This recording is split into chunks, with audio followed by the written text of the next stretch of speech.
চলুন আজ আমরা একটা ৩০ সেকেন্ডের নিউজ রিলকে ব্যবচ্ছেদ করে দেখি কিভাবে এত প্রভাবশালী ছোট ছোট কন্টেন্ট বানানো হয়। প্রশ্নটা কিন্তু বেশ সোজা। মাত্র ৩০ সেকেন্ডে একটা নিউজকে ভাইরাল করার জন্য ঠিক কি করতে হয়, এটা অনেকটা ইঞ্জিনিয়ারিংয়ের মতো। চলুন আজকের দিনের এই মিডিয়ার ভেতরের গঠনটা একটু তলিয়ে দেখা যাক। ভাবা যায় মাত্র ৩০ সেকেন্ড, আর এইটুকু সময়ের মধ্যেই দর্শকের মনে একটা গভীর আবেগ তৈরি করা, এটাই তো আসল চ্যালেঞ্জ। তো আমাদের আজকের এই আলোচনাটাকে আমরা ৪টা ভাগে ভাগ করে নিয়েছি। প্রথমে দেখব হুক জিনিসটা কি, মানে মনোযোগ আকর্ষণ করার কৌশল। এরপর দেখব কিভাবে একটা ছোট্ট গল্প বা মাইক্রো ন্যারেটিভ তৈরি করা হয়। ৩ নম্বরে আসবে সাউন্ড আর ভিজুয়ালের ফর্মুলা, আর সবশেষে কিভাবে দর্শকদের এর সাথে জুড়ে ফেলা হয় সেই কৌশলটা। তো চলুন শুরু করা যাক প্রথম পর্ব দিয়ে, the art of the hook, মানে কিভাবে মাত্র ২ সেকেন্ডের মধ্যে স্ক্রোল করা থামিয়ে দেয়া যায়।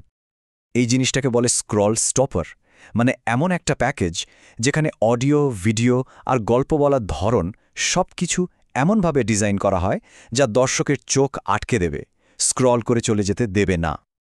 আচ্ছা, এবার তাহলে দেখা যাক আসল প্রোডাকশন গাইডে হুকটা ঠিক কী ছিল।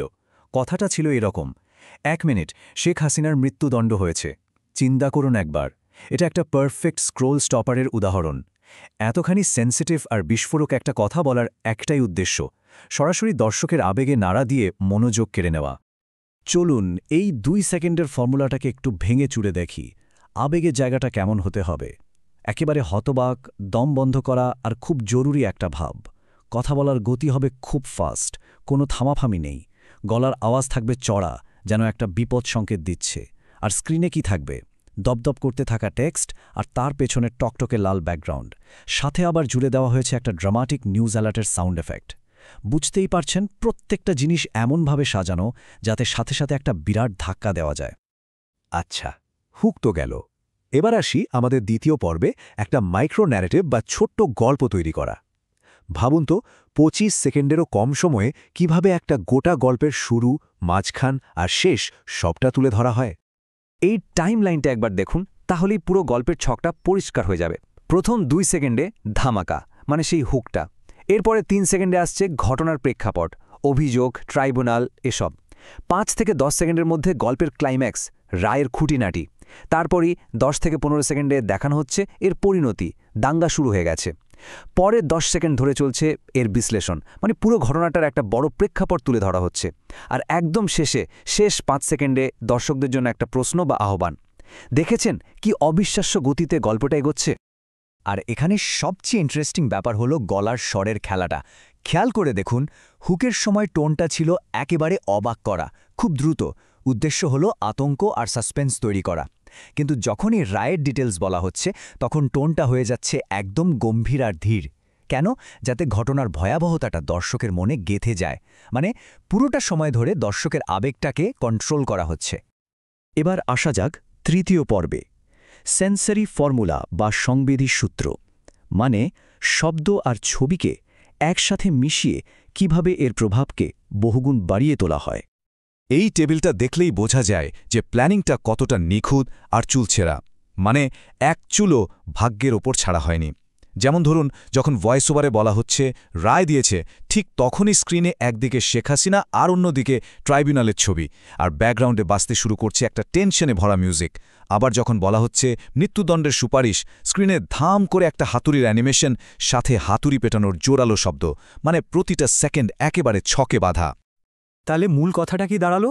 প্রত্যেকটা সাউন্ড, প্রত্যেকটা ছবি, প্রত্যেকটা সিন চেঞ্জ সবকিছু ভয়েস ওভারের সাথে এমনভাবে মেলানো হয়েছে যাতে দর্শকের সবকটা ইন্দ্রিয় একসাথে নাড়া খায়।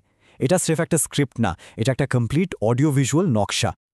আচ্ছা, এবার আমরা চলে এসেছি আমাদের শেষ পর্বে, পর্ব ৪, এঙ্গেজমেন্ট আর ভাইরালিটি ইঞ্জিনিয়ারিং, মানে কিভাবে একজন সাধারণ দর্শককে এই ঘটনার একজন অংশগ্রহণকারী বানিয়ে তোলা যায়। ভিডিওর একদম শেষের ৫ সেকেন্ডের যে কল টু অ্যাকশন, সেটাও কিন্তু একটা ৪ ধাপের ফর্মুলা মেনে চলে। প্রথম ধাপ, পরিস্থিতিটাকে আরও সিরিয়াস করে তোলা, যেমন বলা হলো দেশ এখন বিশৃঙ্খলার মুখে। দ্বিতীয় ধাপ, সরাসরি একটা প্রশ্ন করা, এরপর কি হতে পারে বলে মনে হয়। তৃতীয় ধাপ, একটা কাজ করতে বলা, যেমন কমেন্টে জানান। আর চতুর্থ ধাপে একটা অফার দেয়া, ব্রেকিং আপডেটের জন্য সাবস্ক্রাইব করুন। বুঝতেই পারছেন, এটাও হঠাৎ করে মাথায় আসা কিছু নয়, বরং একটা প্রজমান কৌশল। এই যে চার্টটা দেখছেন, এটা ওই কল টু অ্যাকশনের গঠনটা আরও পরিষ্কার করে দিচ্ছে। দেখুন, প্রত্যেকটা অংশের কিন্তু একটা নির্দিষ্ট কাজ আছে, দর্শকের সাথে জুড়ে ফেলার জন্য, পরিস্থিতিকে গুরুত্বপূর্ণ করে তোলা আর সরাসরি প্রশ্ন করা, এই দুটোতেই দেয়া হয়েছে 30% করে গুরুত্ব, আর বাকি কাজ করতে বলা আর আপডেট দেওয়ার প্রস্তাব, এই দুটোতে থাকছে 20% করে।